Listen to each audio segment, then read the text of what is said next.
December 19th, 1944. The road to Bastogne, Belgium.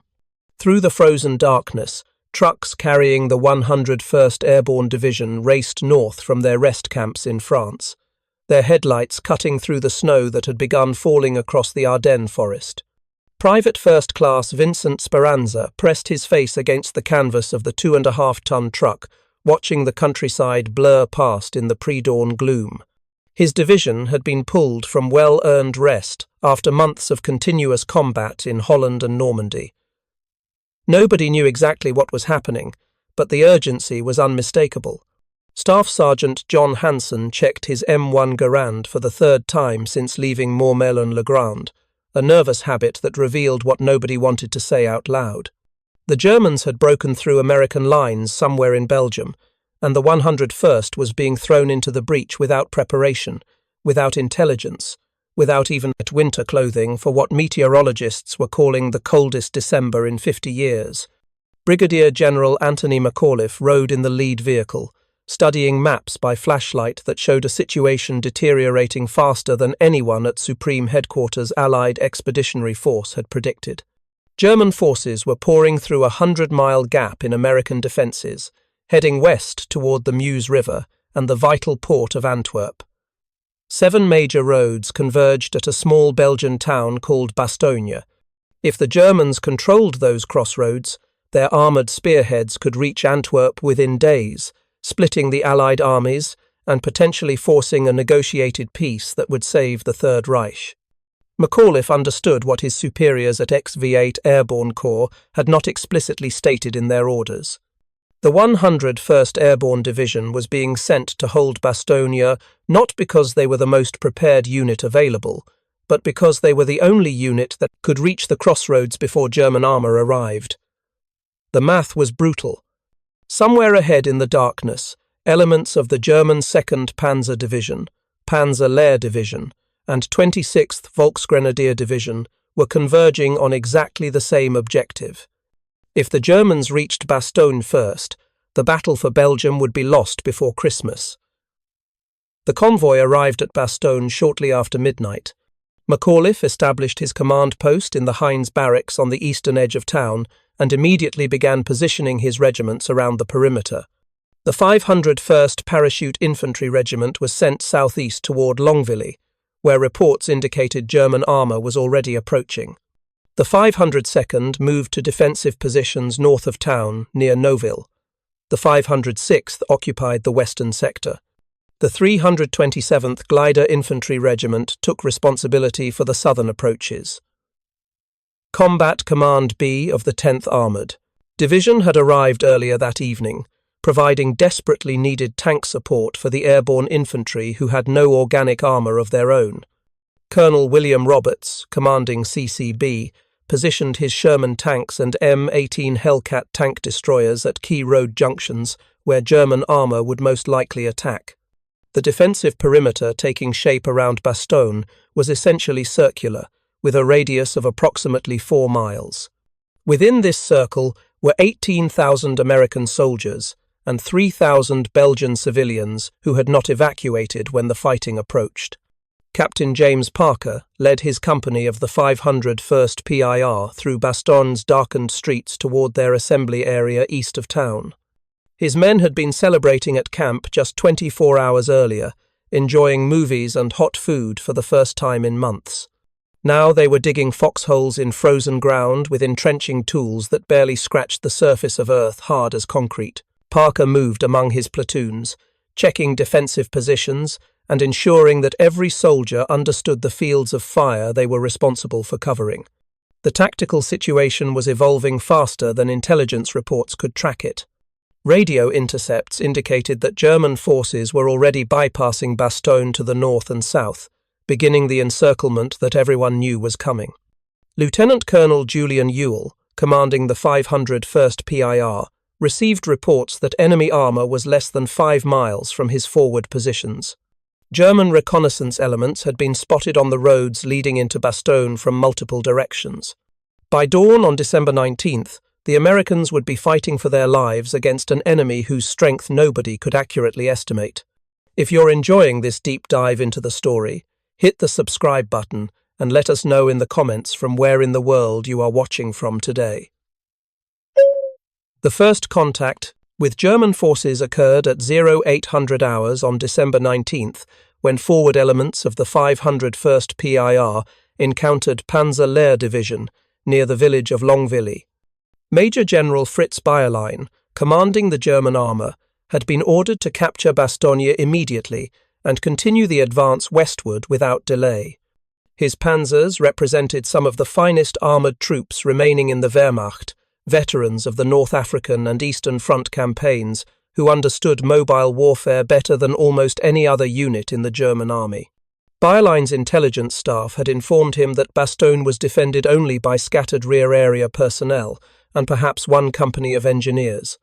Radio intercepts confirming the arrival of the 101st Airborne Division had been dismissed as Allied deception, because it seemed impossible that American paratroopers could have reached Bastogne before German armour. The first German attack developed along the road from Longvilly toward Bastogne at approximately 0900 hours. Panzerlehr's lead elements consisted of Mark IV tanks, supported by Panzer Grenadiers riding on half-tracks. They advanced confidently across open terrain, expecting token resistance from demoralized American stragglers. Instead, they encountered prepared defensive positions manned by paratroopers who had spent the night digging in along the high ground east of Bastogne. Lieutenant Dick Winters, commanding Easy Company of the 506th PIR in a sector north of town, watched through his field glasses as German infantry moved across a snow-covered field 400 yards from his positions.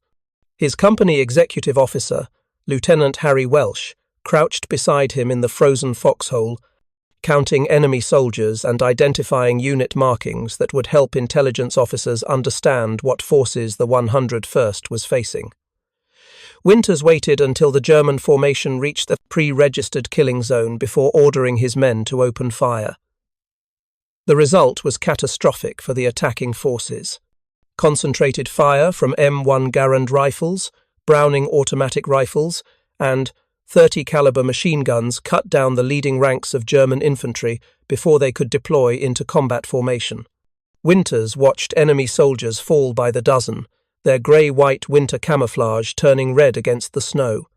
Those who survived the initial volley attempted to retreat, only to encounter supporting fires from adjacent American positions that had been coordinated to create interlocking fields of fire. The engagement lasted less than 20 minutes, but established a pattern that would define the battle for Bastogne. German commanders expected American resistance to collapse quickly under determined assault. Instead, they discovered paratroopers, who fought with the tactical skill and determination that months of combat experience had produced. Each failed German attack cost casualties that could not be easily replaced, while the Americans remained secure in defensive positions that had been carefully prepared to maximize the effectiveness of their weapons. Bayerlein received casualty reports from his forward units that indicated substantially higher American resistance than intelligence estimates had predicted. His lead battalion reported losing over 40 men killed and wounded during the initial probe toward Bastogne, with 3 tanks destroyed by American anti-tank weapons positioned in concealed locations. More disturbing was the identification of American paratroopers, rather than the rear echelon personnel his staff had assured him were defending the crossroads. By noon on December 19th, Bayerlein made a decision that would fundamentally alter the timeline of the German offensive. Rather than commit his entire division to an immediate assault on Bastogne, he ordered his forces to bypass the town and continue the advance westward. The panzers, that might have overwhelmed American defences through sheer mass, instead moved north and south around Bastogne, leaving the crossroads in American hands while pursuing what seemed like more important objectives deeper into Belgium. The decision bought McAuliffe's defenders precious hours to strengthen their positions and consolidate forces that had arrived piecemeal throughout the previous night. Staff Sergeant Don Malarkey led his squad through the village of Foy, just north of Bastogne, conducting reconnaissance that would identify German positions threatening the northern sector of the defensive perimeter. Malarkey was a veteran of Normandy and Holland, one of the few original members of Easy Company still fighting after 6 months of continuous combat. His experience told him that the Germans were still organizing their assault forces, using the daylight hours of December 19th to position artillery and concentrate infantry for coordinated attacks that would begin after nightfall. The tactical advantages that American forces possessed at Bastogne were significant but temporary. The 101st Airborne Division occupied interior lines of communication, allowing McAuliffe to shift reserves rapidly to threatened sectors. American artillery, including the 327th Glider Infantry Regiment's organic howitzers and additional batteries that had arrived with Combat Command B, could deliver concentrated fire support throughout the defensive perimeter. Radio communications remained functional despite German attempts at jamming, ensuring that forward observers could call in artillery strikes within minutes of identifying targets. But these advantages would mean nothing if the Germans succeeded in completely surrounding Bastogne and cutting the supply lines that kept American forces fed, armed, and equipped for sustained combat. McAuliffe's division had arrived in such haste that ammunition stocks were dangerously low. Medical supplies were inadequate for treating the casualties that everyone knew were coming. Most critically, the paratroopers were wearing the same uniforms they had been issued for autumn fighting in Holland, with no winter overcoats or cold weather gear suitable for temperatures that were dropping below 0 degrees Fahrenheit at night. Captain James Parker established his company command post in a farmhouse on the southeastern edge of the defensive perimeter, positioning his platoons to cover the road from Wiltz that intelligence indicated would be a major German approach route. Parker's men spent the afternoon of December 19th improving their defensive positions, using logs and sandbags to create overhead cover that would protect against artillery fragments. The frozen ground made digging nearly impossible, so most positions consisted of shallow scrapes augmented with whatever materials could be scavenged from nearby buildings. Private First Class Vincent Speranza helped his squad leader to position their 30 caliber Browning machine gun to cover a natural avenue of approach where German infantry would most likely attempt penetration. Speranza had joined the division as a replacement just before the Holland campaign and was still proving himself to the veterans who had survived Normandy. His machine gun position represented a crucial link in the defensive chain that McAuliffe was constructing around Bastogne. If Speranza's position failed, German infantry could penetrate the perimeter and threaten the entire eastern sector.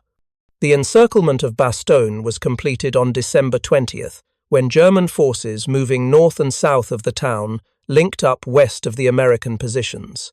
McAuliffe received confirmation of the encirclement through radio intercepts and reconnaissance patrols that encountered enemy forces on every road leading away from Bastogne. The 101st Airborne Division and attached units were now completely surrounded by German forces that outnumbered the defenders by a conservative estimate of 4-1. Lieutenant Colonel Harry Kinnard, the division operations officer, studied situation maps that showed German positions tightening around Bastogne like a noose. His staff calculated that the Germans had committed at least 2 panzer divisions and 1 Volksgrenadier division to containing or capturing the crossroads, representing approximately 30,000 troops, supported by hundreds of tanks and artillery pieces. American forces inside the perimeter totaled approximately 18,000 combat troops, most of them lightly armed paratroopers with limited anti-tank capabilities. The psychological impact of encirclement was supposed to be devastating. Military doctrine throughout history emphasized that surrounded forces typically surrendered or attempted desperate breakout attempts that ended in slaughter. German commanders expected the Americans to recognize their hopeless tactical situation and either capitulate or waste their strength in futile escape attempts. What the Germans failed to understand was that the 101st Airborne Division had been specifically trained to operate behind enemy lines. Being surrounded was not an unusual situation for paratroopers. It was the normal condition of airborne operations. McAuliffe addressed his regimental commanders on the evening of December 20th, explaining the tactical situation with characteristic brevity. The Germans had surrounded Bastogne and would likely demand surrender within the next day or two. Supply lines were cut, meaning that ammunition and food would need to be delivered by air if weather conditions permitted.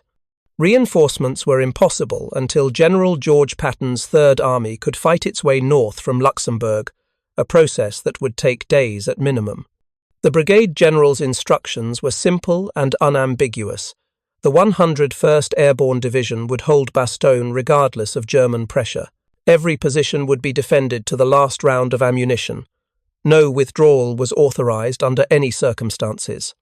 If the Germans wanted the crossroads, they would pay for every yard in blood that their army could not afford to lose. Colonel Julian Ewell relayed McAuliffe's orders to his battalion commanders in the 501st PIR, emphasizing that defensive positions were to be held even if adjacent units were overrun. The regiment occupied some of the most vulnerable sectors of the perimeter, facing German armor that was already probing for weak points in American defenses. Ewell's men understood that they were being asked to stop panzer attacks with weapons designed for fighting infantry. The M1 Garand rifles that paratroopers carried could not penetrate tank armor. The 2.3 6-inch bazookas that served as their primary anti-tank weapons were effective only at close range against vulnerable points on German vehicles. Captain Parker walked his defensive line one final time, before full darkness fell on December 20th, checking ammunition supplies and ensuring that every soldier understood the withdrawal routes to secondary positions if their primary foxholes became untenable. His company sector covered a crucial road junction where intelligence predicted German armor would attempt to break through American defenses. Parker had positioned his few bazookas at points where they could achieve flanking shots against German tanks, but he knew that stopping determined panzer attacks would require artillery support that might not be available if the Germans concentrated their assault on multiple sectors simultaneously. The first major German attack developed at 0600 hours on December 21st, when elements of the 2nd Panzer Division assaulted American positions north of Bastogne, near the village of Neuville.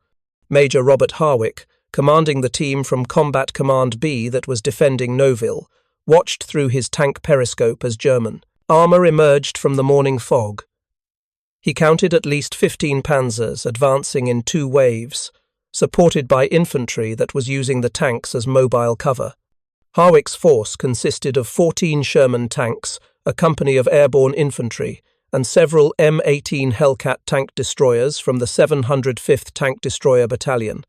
The tactical mathematics were unfavorable but not impossible. American tanks were outgunned by German panzers, but the Hellcats possessed high-velocity 76mm guns that could penetrate enemy armor at reasonable ranges. More importantly, Harwick's defenders occupied prepared positions, while the Germans were forced to attack across open ground under direct observation. The engagement at Neuville demonstrated both the strengths and limitations of American defensive tactics at Bastogne. The Hellcat tank destroyers achieved multiple kills against German armor, using their superior speed and gun depression to engage targets from hull-down positions that minimized their exposure to enemy fire. American Sherman tanks provided supporting fire, while airborne infantry engaged German panzer grenadiers with rifles and machine guns. But the sheer weight of German assault eventually forced Harwick to request permission to withdraw from Neuville to more defensible positions closer to Bastogne. McAuliffe faced a difficult decision. Holding Neuville kept German armor at arm's length from the main defensive perimeter, but the cost in casualties was becoming unsustainable. Harwick's force had already lost 4 tanks and taken over 60 infantry casualties. If the Germans continued pressing their attack, the entire team might be destroyed without significantly delaying enemy operations. McAuliffe authorized withdrawal from Neuville to positions within the main perimeter, a tactical decision that traded space for preservation of combat power. The fighting withdrawal from Neuville became a defensive masterpiece that would be studied by military professionals for decades after the war. Harwick conducted a fighting retreat through 3 miles of German-controlled territory, using his remaining tanks to screen infantry that was moving on foot through heavy snow. The Hellcat tank destroyers provided covering fire at long range, engaging German armor that attempted to pursue too aggressively. By mid-afternoon on December 21st, Harwick's entire force had reached safety within the Bastogne perimeter. having inflicted approximately 500 to 1,000 casualties on German forces, while suffering fewer than 100 losses themselves. The tactical significance of the Nouville engagement extended beyond the immediate casualties inflicted. German commanders realized that American forces at Bastogne were not simply waiting passively for relief, but were conducting active defense that made every approach route costly and time-consuming. The panzer divisions that were supposed to bypass Bastogne and continue the advance toward Antwerp were instead being drawn into attritional combat that consumed their limited supplies of fuel and ammunition. Lieutenant General Heinrich von Luttwitz, commanding the 47th Panzer Corps that was responsible for capturing Bastogne, studied casualty reports from the Nouville engagement with growing concern. His staff had assured him that the crossroads could be taken within 24 hours of beginning the assault. Instead, 3 days into the battle, American forces remained firmly in control of Bastogne, while German losses were mounting at rates that could not be sustained for more than a few additional days of intensive combat. The supply situation inside Bastogne was becoming critical by December 22nd. McAuliffe's logistics officers reported that artillery ammunition stocks had fallen to less than 10 rounds per gun, barely sufficient for one major engagement. Small arms ammunition was more plentiful, but still concerning, given the intensity of fighting that everyone expected would increase as German forces committed their full strength to capturing the crossroads. Medical supplies were running dangerously low, forcing surgeons to ration morphine and perform operations without adequate anesthesia. Most critical was the shortage of winter clothing and heating fuel. Temperatures had dropped to 10 degrees Fahrenheit, with wind chill making conditions even more brutal for troops occupying exposed foxholes around the defensive perimeter. Cases of frostbite and trench foot were increasing daily, threatening to reduce American combat effectiveness as surely as German bullets. Soldiers were burning furniture and wooden doors to create small fires that provided a few minutes of warmth before the flames attracted German artillery fire. The weather that made life miserable for American defenders also prevented aerial resupply. Heavy cloud cover and fog had grounded Allied aircraft for days, leaving Bastogne completely isolated from the logistical support that would have easily sustained the garrison through a prolonged siege. 8th Air Force bombers that might have delivered supplies remained on their airfields in England and France, unable to navigate through the weather conditions that were among the worst Europe had experienced in decades. McAuliffe understood that his division could hold Bastogne indefinitely against German assault if supplies could be maintained. But without ammunition for sustained combat and without winter gear to prevent cold weather casualties, the 101st Airborne Division would gradually lose effectiveness until defensive positions could no longer be held. The weather was becoming as dangerous an enemy as the German forces surrounding the perimeter. On the morning of December 22nd, a German delegation approached American lines under a white flag of truce. The four-man party consisted of 2 officers and 2 enlisted men who carried a typewritten message addressed to the American commander at Bastogne. Major Alvin Jones, commanding the 2nd Battalion of the 327th Glider Infantry Regiment, met the German delegation and accepted their message, which was written in English with remarkably good grammar. The German ultimatum began by acknowledging the tactical situation with clinical precision. American forces were completely surrounded by superior German strength. No reinforcements could reach Bastogne before the defenders were overwhelmed. Continued resistance would serve no military purpose and would only result in unnecessary casualties for both sides. The German command therefore proposed that American forces surrender honorably, guaranteeing that all captured personnel would be treated according to the Geneva Conventions. The ultimatum concluded with a deadline. If American forces did not surrender within 2 hours, the German attack would resume with the full weight of artillery and air power available to 47th Panzer Corps. Bastogne would be reduced to rubble, and responsibility for civilian casualties would rest with the American commander who had refused reasonable terms. The 2-hour deadline was calculated to prevent American forces from coordinating a response or requesting guidance from higher headquarters. Major Jones delivered the ultimatum to McAuliffe's command post, where staff officers gathered to discuss the appropriate response. The situation was exactly as the Germans had described. Bastogne was surrounded, supplies were critically low, and no immediate relief was possible. By every conventional military calculation, continued resistance was futile and would only increase casualties without changing the ultimate outcome. Several staff officers suggested that McAuliffe at least consider requesting authority from higher headquarters before issuing a response. McAuliffe's reaction to the German ultimatum would become one of the most famous moments in American military history. He read the typewritten message carefully, considered the tactical situation for approximately 30 seconds, then issued his response with the brevity that characterized his leadership style. The single word McAuliffe chose encapsulated the fighting spirit of the 101st Airborne Division and made clear that no surrender would be considered under any circumstances. "Nuts," McAuliffe replied. Staff officers initially thought their commander was asking for time to compose a more formal response. Lieutenant Colonel Harry Kinnard, who had been present when the German ultimatum arrived, asked McAuliffe to clarify his intentions. The general explained that nuts was his complete and final response to the German surrender demand. When staff officers expressed concern that the German delegation might not understand American slang, Kinnard volunteered to translate the meaning in terms that would be absolutely clear.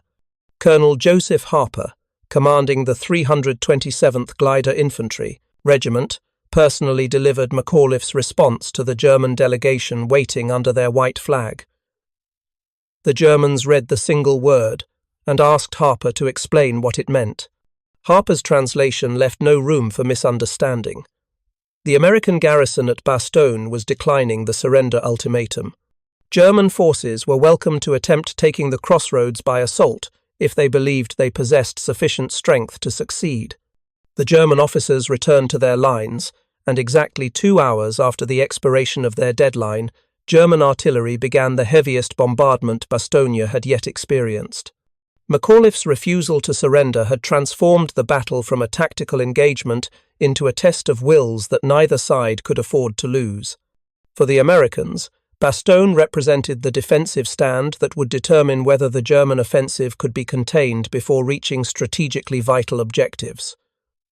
For the Germans, failure to capture crossroads meant their entire operation was stalled by a single surrounded American division.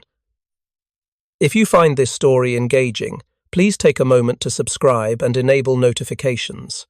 It helps us continue producing in-depth content like this.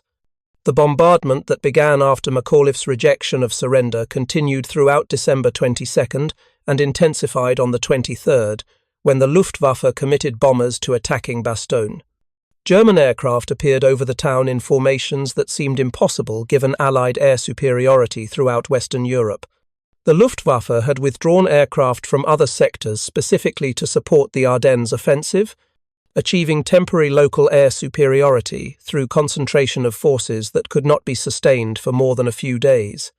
Private First Class Vincent Speranza crouched in his foxhole as German bombs fell across Bastogne, feeling the ground shudder with each explosion. The bombing was methodical, walking across the town in patterns designed to destroy buildings that might shelter American forces and to terrorize civilians who had not evacuated before the siege began. Speranza watched plumes of black smoke rise from the center of Bastogne, marking where German bombs had found targets among the tightly packed buildings. The psychological impact of aerial bombardment was significant but not decisive. American troops who had survived Normandy and Holland had extensive experience with artillery and air attacks. They knew that the vast majority of bombs and shells missed their intended targets, that casualties from bombardment were relatively light compared to losses in close combat, and that the Germans were wasting ammunition that might be better employed supporting ground attacks. Each bomb that fell on empty streets was one less shell available to support the infantry assaults that would ultimately determine whether Bastogne could be held. December 23rd brought dramatic change in weather conditions that would fundamentally alter the tactical balance at Bastogne. The heavy clouds and fog that had grounded Allied aircraft for nearly a week suddenly cleared, revealing blue skies and unlimited visibility for the first time since the German offensive began.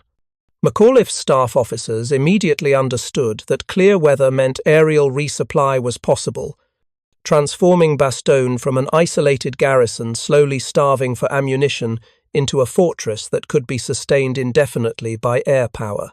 The first C-47 transport aircraft appeared over Bastogne at approximately 1000 hours on December 23rd, their engines audible long before the planes became visible against the clear winter sky. Paratroopers throughout the defensive perimeter emerged from their foxholes, watching as supply bundles tumbled from the cargo doors and descended on parachutes coloured red, blue, yellow, and white to indicate their contents. Artillery, ammunition, small arms rounds, medical supplies, and food began falling across the American positions in quantities that exceeded immediate needs and provided reserves for sustained combat. Staff Sergeant Don Malarkey organised recovery parties from his platoon, sending soldiers scrambling across snow-covered fields to collect supply bundles before German artillery could target the obvious concentrations. The resupply operation was conducted under fire, with German guns attempting to destroy supplies before American troops could recover them. But the volume of materials being delivered was so large that even heavy German artillery fire could only destroy a small percentage of the total. For every bundle lost to enemy action, a dozen more reached American soldiers, who desperately needed the ammunition and supplies. The psychological transformation that occurred with the arrival of aerial resupply was as significant as the physical materials being delivered. American defenders who had been rationing ammunition and wondering how long they could hold out now understood that they could be sustained indefinitely as long as weather permitted flying operations. The clear skies that brought C-47 transports also brought P-47 Thunderbolt fighter bombers that attacked German positions around Bastogne with rockets, bombs, and machine gun fire. Lieutenant Colonel Creighton Abrams, commanding the 37th Tank Battalion of the 4th Armoured Division, stood on a hilltop south of Bastogne, watching the aerial resupply operation with professional satisfaction. His battalion was part of General George Patton's Third Army, which had been attacking north from Luxembourg in a desperate attempt to break through German lines and relieve the surrounded garrison. Abrams had been fighting continuously since December 22nd, advancing less than a mile per day against German defences that had been specifically positioned to prevent American relief forces from reaching Bastogne. The battle for Bastogne was being fought on two fronts simultaneously. Inside the perimeter, the 101st Airborne Division defended against German attacks attempting to breach the defensive line. South of Bastogne, Patton's Third Army conducted offensive operations designed to punch through German positions and establish a corridor that would end the siege. Both efforts were necessary for American success. If either the defenders inside Bastogne or the relief force attacking from the south failed, the entire operation would collapse. German commanders recognized that their window of opportunity was closing rapidly. Clear weather meant that Allied air power could be brought to bear against German positions with devastating effect. The arrival of Patton's Third Army from the south threatened to break through the southern perimeter and relieve Bastogne before the crossroads could be captured. Most critically, German ammunition and fuel supplies were reaching critically low levels. After a week of continuous combat without adequate resupply, Lieutenant General von Lüttwitz committed his remaining reserves to a final assault on December 24th, concentrating German forces against the northwestern sector of the Bastogne perimeter, where intelligence suggested American defences were weakest. The attack began at 0400 hours on Christmas Eve, with German infantry advancing through heavy snow supported by the few remaining operational panzers that still had fuel for combat operations. Captain James Parker's company occupied positions directly in the path of the German assault. His soldiers had spent the previous day strengthening their defensive works, using logs from nearby woods to create overhead cover that would protect against artillery fragments, while still allowing clear fields of fire against approaching enemy forces.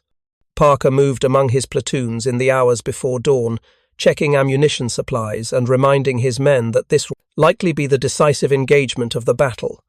The German attack achieved initial tactical surprise, with enemy infantry penetrating the outer defensive line at several points before American forces could respond effectively. Parker found himself fighting at close quarters as German soldiers reached positions less than 50 yards from his command post. The engagement devolved into confused close combat conducted in darkness, punctuated only by muzzle flashes and exploding grenades. Parker used his Thompson submachine gun to clear German infantry from foxholes that had been overrun during the initial assault. The crisis point came at approximately 0530 hours, when German armor supporting the infantry attack broke through American positions and threatened to drive directly into the center of Bastogne. Tank destroyers from the 705th TD Battalion were rushed forward to engage the German armor at point-blank range, achieving kills against enemy vehicles that were visible only as darker shapes moving through the pre-dawn gloom. The engagement was decided by seconds and yards, with American guns firing at German tanks that were close enough for crews to see faces in the flickering light of burning vehicles. By 0700 hours, the German assault had been contained and then reversed through a combination of infantry counterattacks and concentrated artillery fire, called in by forward observers, who could finally see their targets in the growing daylight. German forces withdrew from positions they had briefly held, leaving behind equipment and casualties that marked the high watermark of their attempt to capture Bastogne through direct assault. Parker counted over 60 German bodies within 200 yards of his company positions, testimony to the desperate nature of fighting that had been waged in darkness across frozen fields. The failure of the Christmas Eve assault marked the effective end of German offensive operations against Bastogne. Von Lüttwitz's forces had suffered approximately 1,000 casualties during the night engagement without achieving any tactical objectives that would bring the capture of Bastogne closer to reality. More critically, the attack had consumed the last reserves of ammunition and fuel that might have been used for subsequent operations. German units around Bastogne were effectively immobilized, capable of defensive action but unable to mount additional assaults against the American perimeter. Christmas Day 1944 brought a strange quiet to the battlefield around Bastogne. German artillery fire continued sporadically, but the intensity of combat decreased noticeably, as both sides paused to rest and reorganize after a week of continuous fighting. American soldiers emerged from their foxholes to collect supply bundles that had been dropped during the previous day's aerial resupply operations. Some troops celebrated Christmas by heating rations over small fires, sharing letters from home, and attending religious services conducted by chaplains who moved among the defensive positions. Private First Class Vincent Speranza spent Christmas morning cleaning his machine gun and checking ammunition belts for cartridges that might have been damaged by moisture and cold. His squad had survived the German assault on Christmas Eve without casualties, but several adjacent positions had been overrun before counterattacks restored the defensive line. Speranza understood that he had been extraordinarily lucky to survive the most dangerous night of the siege, and he was quietly grateful for small mercies like hot coffee and dry socks that had arrived in the aerial resupply. Lieutenant Colonel Creighton Abrams received orders on Christmas afternoon to renew his battalion's attack toward Bastogne with maximum urgency. Patton had personally visited Abrams' command post, emphasizing that the relief of Bastogne was Third Army's highest priority and that no obstacle should be allowed to delay the advance. Abrams studied maps showing German defensive positions between his current location and the southern edge of the Bastogne perimeter, calculating that his Shermans would need to penetrate approximately 5 miles of heavily defended terrain. The attack began at 0600 hours on December 26th, with Abrams' 37th Tank Battalion advancing along the road from Assenois toward Bastogne.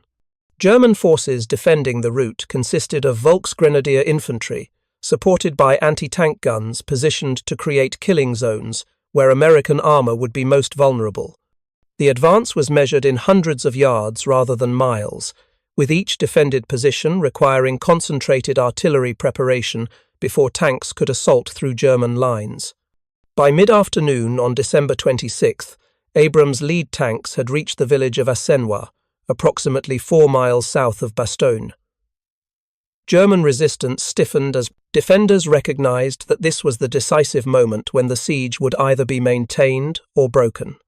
Anti-tank guns concealed in buildings engaged American Shermans at close range, achieving kills against tanks that were unable to maneuver in the narrow village streets. Abrams personally led the assault through Assenois, using his tank's main gun to destroy German positions, while infantry cleared buildings room by room. The breakthrough came at approximately 1600 hours, when Abrams' lead platoon emerged from the southern edge of Assenois and spotted American positions on the outskirts of Bastogne less than a mile away. Radio communication was established with McAuliffe's headquarters, confirming that Third Army forces had penetrated the German encirclement and were approaching the defensive perimeter.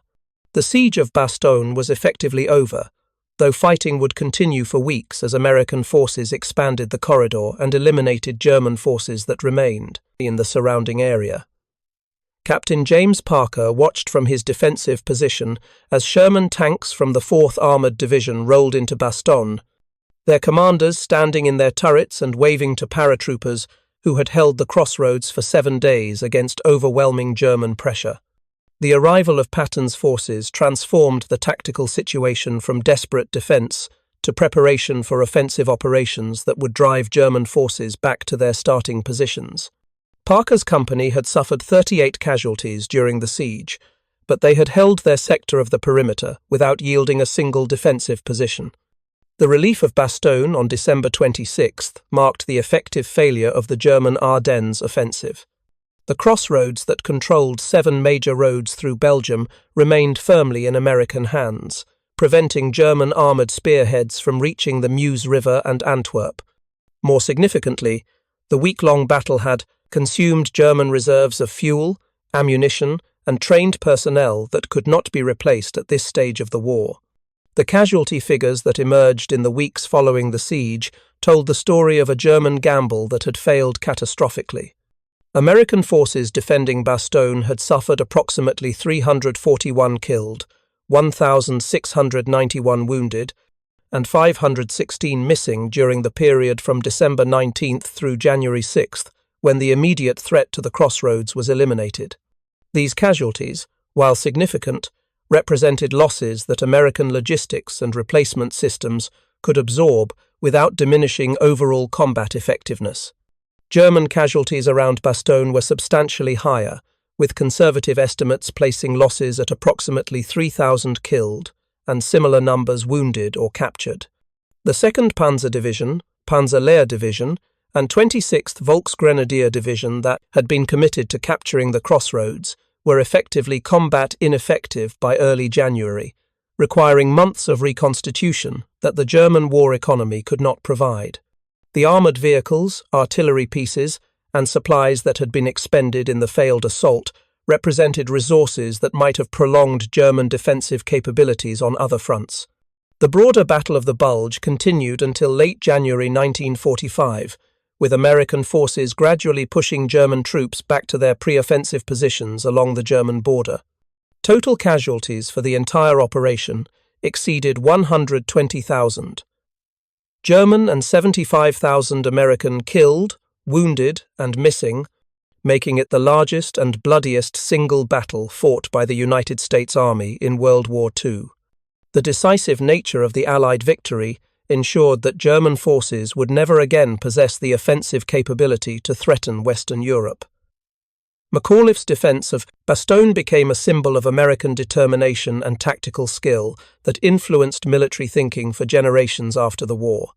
The 101st Airborne Division was awarded the Presidential Unit Citation for its actions during the siege, recognition that every soldier who had defended the crossroads had contributed to a tactical achievement that exceeded the sum of individual efforts.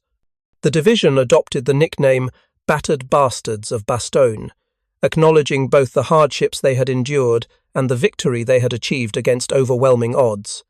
Private First Class Vincent Speranza returned to the United States after the war ended in May 1945, carrying memories of Bastogne that would define his understanding of combat for the remainder of his life. He had been 19 years old during the siege, a replacement soldier proving himself to veterans who had survived Normandy and Holland. The week he spent defending a frozen foxhole against German attacks transformed him into a veteran whose experience would be studied by subsequent generations of American soldiers.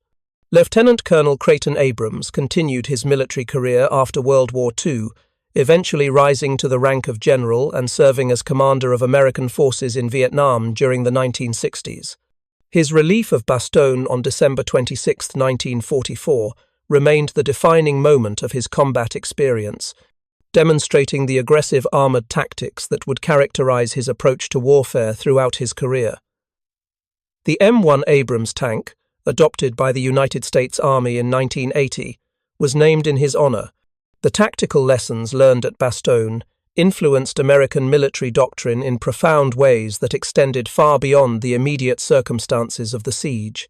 The ability of airborne forces to defend fixed positions when properly supplied demonstrated capabilities that had not been fully appreciated by military planners. The effectiveness of combined arms defense, integrating infantry, armor, artillery, and air power into a coordinated system, became standard practice for American forces facing numerically superior enemies. More fundamentally, Bastogne demonstrated that American soldiers possessed both the technical competence and fighting spirit necessary to defeat any enemy regardless of tactical circumstances. The 101st Airborne Division had been surrounded, outnumbered, outgunned, and operating under weather conditions that eliminated many of the technological advantages American forces normally enjoyed. Yet they had held their positions through a combination of training, leadership, and determination that transformed what should have been a German victory into an American triumph. The German failure at Bastogne revealed fundamental weaknesses in Wehrmacht operational planning that would characterize the final months of the war. German commanders had assumed that American forces would behave according to traditional military doctrine, surrendering when surrounded or attempting futile breakout operations that would have allowed German forces to destroy them in detail. Instead, the Americans had fought with a tactical flexibility and aggressiveness that German doctrine had not anticipated or prepared for. The encirclement that was supposed to eliminate American resistance had instead created a target-rich environment where German forces were exposed to concentrated American firepower without achieving decisive results. Every German attack against the Bastogne perimeter was met with coordinated defensive fires that inflicted casualties far exceeding American losses. The tactical initiative that German commanders expected to achieve through encirclement was instead possessed by American defenders, who dictated the terms of engagement throughout the siege. The weather that had grounded Allied aircraft during the first days of the siege ultimately proved decisive in the opposite direction than German planners had intended. When skies cleared on December 23rd, American air power transformed the tactical balance so completely that continued German offensive operations became impossible. The Luftwaffe's brief appearance over Bastogne was overwhelmed by Allied fighter bombers that attacked German positions with impunity, destroying vehicles and supply columns that could not be replaced. Staff Sergeant Don Malarkey reflected on the Bastogne experience during quiet moments after the siege ended, recognizing that he had participated in something historically significant that transcended the immediate tactical circumstances. His squad had held a few hundred yards of frozen Belgian countryside against German attacks that should have overwhelmed their position. The fact that they had succeeded where conventional military wisdom suggested failure was inevitable revealed something profound about American military capabilities at this stage of the war. The transformation of American forces between the beginning of the war and December 1944 was remarkable in its scope and effectiveness. Soldiers who had entered combat in North Africa or Italy as inexperienced replacements had evolved into professional warriors, whose tactical competence matched or exceeded that of enemy forces who had begun the war with far superior training and experience. The institutional knowledge that the United States Army had developed through 3 years of combat operations gave American forces decisive advantages that German commanders could not overcome through tactical skill or operational planning. The industrial capacity that supported American military operations was equally significant in determining the outcome at Bastogne. While German forces struggled with shortages of fuel, ammunition, and replacement equipment, American forces received aerial resupply that exceeded their immediate needs and provided reserves for sustained operations. The C-47 transports that dropped supplies over Bastogne represented just a tiny fraction of Allied logistics capabilities, yet they delivered more material in 3 days than German supply columns could have transported in weeks. The psychological impact of the Bastogne siege extended throughout both the American and German armies, influencing morale and confidence in ways that affected subsequent operations. American soldiers throughout Europe understood that the 101st Airborne Division had been surrounded and heavily attacked, yet had held their positions without yielding. The knowledge that American forces could withstand the worst the Wehrmacht could deliver strengthened resolve throughout the Allied armies and reinforced confidence in eventual victory. German soldiers drew the opposite conclusion from their failure at Bastogne. The best divisions remaining in the Wehrmacht had attacked a surrounded American force under favorable tactical conditions, yet had been unable to capture the crossroads despite a week of continuous assault. The implications were clear and demoralizing. If German forces could not defeat isolated American units when conditions favored the attackers, they had no realistic prospect of preventing Allied advance into Germany itself. The strategic consequences of the Battle of the Bulge extended beyond the immediate military situation to influence political and economic calculations throughout Nazi Germany. Hitler's gamble in the Ardennes had consumed the last mobile reserves available to the Wehrmacht, leaving German forces incapable of responding to simultaneous Soviet offensives on the Eastern Front that began in January 1945. The armoured divisions destroyed or crippled during the Ardennes offensive represented capabilities that might have delayed Allied victory by months if they had been preserved for defensive operations. The failure at Bastogne specifically demonstrated that German tactical doctrine had become obsolete in the face of American technological and organizational superiority. The encirclement tactics that had worked so effectively during the early years of the war no longer produced decisive results when employed against forces that could be supplied by air and reinforced through enemy lines. The Wehrmacht's inability to adapt to changing tactical realities revealed institutional rigidity that would characterize German military operations during the final months of the war. McAuliffe's famous response to the German surrender ultimatum became one of the most celebrated moments in American military history, symbolizing the refusal to accept defeat that characterized the American war effort. Nuts was more than a casual dismissal of enemy demands. It was a declaration that American forces would determine their own fate through combat effectiveness rather than accepting enemy assessments of tactical situations. The single word encapsulated an entire philosophy of warfare that emphasized aggressive defense and unwillingness to yield ground regardless of circumstantial pressures. The fortifications and defensive positions constructed around Bastogne during the siege became subjects of intense study by military engineers and tactical planners in the years following the war.